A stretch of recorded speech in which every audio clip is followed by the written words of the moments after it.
दिया, मुझे मालूम है पानी कहाँ ठहरा हुआ होगा। आप सभी को गणतंत्र दिवस की ढेर सारी शुभकामनाएं। एंड मैं आपको बता देना चाहता हूँ, मैं इस स्कूल का एक्स टीचर रह चुका हूँ और आप लोग को मैं गणतंत्र दिवस के बारे में कुछ फैक्ट बताना चाह रहा हूँ।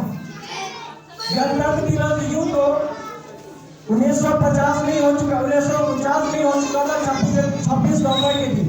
लेकिन इसमें 26 जनवरी हम लोग क्यों बनाते हैं, इसके पीछे कुछ रीजन है। क्योंकि 1930 के आसपास पंडित जवाहरलाल नेहरू ने 26 जनवरी को स्वाधीनता दिवस के नाम मनाया करते थे, जिसको बाद में 26 जनवरी नाम दिया गया। उसमें प्रॉब्लम ये था कि 26 नवंबर को हमारा संविधान लिख के तैयार हो चुका था, लेकिन बात रह गई थी इसको लागू करने का। ठीक है, तो लागू यूं ही नहीं हो जाता, क्योंकि पहले जो हम 20-30 साल जो मनाए थे उसको यूं ही नहीं छोड़ सकते थे। इस कारण से कभी खुशी कभी गम वाला प्रॉब्लम आ गया था और 26 नवंबर से दिसंबर 2 जनवरी लेकर के 2 महीने का टाइम लेकर के उसमें हम लोग जनवरी में आ गया। अब इसमें हम सबसे जरूरी बात ध्यान ये देंगे कि देशभक्ति और देश प्रेम, और दूसरे तरफ एक और पक्ष रखेंगे आतंकवाद को और देशद्रोहियों को। इसलिए हम ये समझेंगे कि देशद्रोही कौन है और देशभक्त कौन है। अगर इस हिंदुस्तान के अंदर कोई भी अपना काम नहीं करते हैं तो उन्हें देशद्रोही माना जाएगा। दूसरी बात, देशभक्ति फिर क्या होगा? अगर कोई आदमी, कोई भी इंसान, या फिर छोटे हो बड़े हो, गरीब हो अमीर हो, फर्क उसे नहीं पड़ता, क्योंकि इस देश में जो इसका अर्थव्यवस्था चलता है उसमें गरीब और अमीर दोनों का सहयोग से चलता है। कोई अपना स्पेशल योगदान नहीं देता इस देश के लिए। और नेक्स्ट मैं ये बताना चाहूँगा कि देशद्रोही में क्या फर्क है। अगर कोई पेरेंट्स, अगर कोई आदमी अपना कर्म ईमानदारी से नहीं करता है तो वो देशद्रोही के श्रेणी में आता है।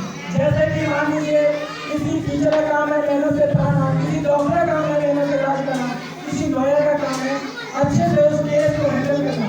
लेकिन अगर कोई ईमानदारी से इस काम को नहीं कर पा रहे हैं तो समझिए कोई देशद्रोही है। देशद्रोही का मतलब हम ये नहीं समझेंगे किसी सरहद पे बंदूक लेके जो हमारा सैनिक खड़ा रहता है उसको धोखा देना ही देशद्रोही होता है, ऐसा नहीं है। हमारे देश के अंदर भी देशद्रोही है जो अपना काम ईमानदारी से नहीं कर पाते हैं। लेकिन अपना देशभक्ति जो भी अपना काम पूरे लगन पूरे दल के ईमानदारी से करते हैं उसको हम देशभक्त कह सकते हैं।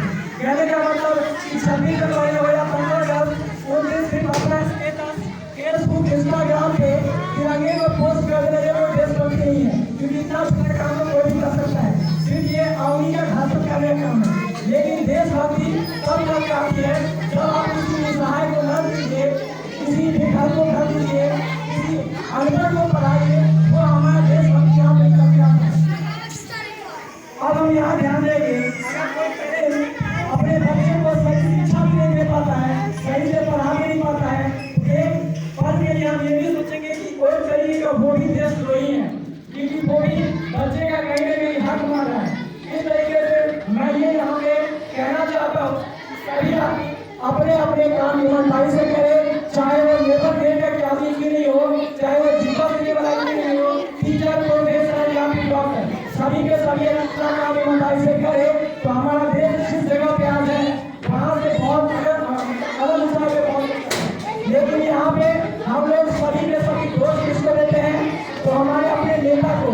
नेता दुश्मन होता है, ऐसा नहीं है, नेता दुश्मन नहीं होता है। आप उसको घूस देने के लिए जाते हैं तभी वो आपसे घूस देता है, ऐसा नहीं कि आपके काम को हैक कर लिया जाता है। तो यहाँ कहीं न कहीं हमारा देश, हमारा संविधान हमें एकता का सूचक और प्रतीक दिखाया जा रहा है, जिसमें कि हर एक नागरिक एक है और हर एक नागरिक का समान का अधिकार है। इसमें एक और बात कि ये जो नेता को भेद करके अपने आप से अपना जो झूठ है उसको नेता पे थोपना, ये भी कहीं न कहीं गलत है। क्योंकि अगर हम अपने ईमानदारी से काम करें तो इसमें ना नेता कुछ कर सकता है, ना वो पुलिस ऑफिसर कुछ कर सकता है। कोई भी छोटा मोटा काम दोनों का स्तर पर ही होता है।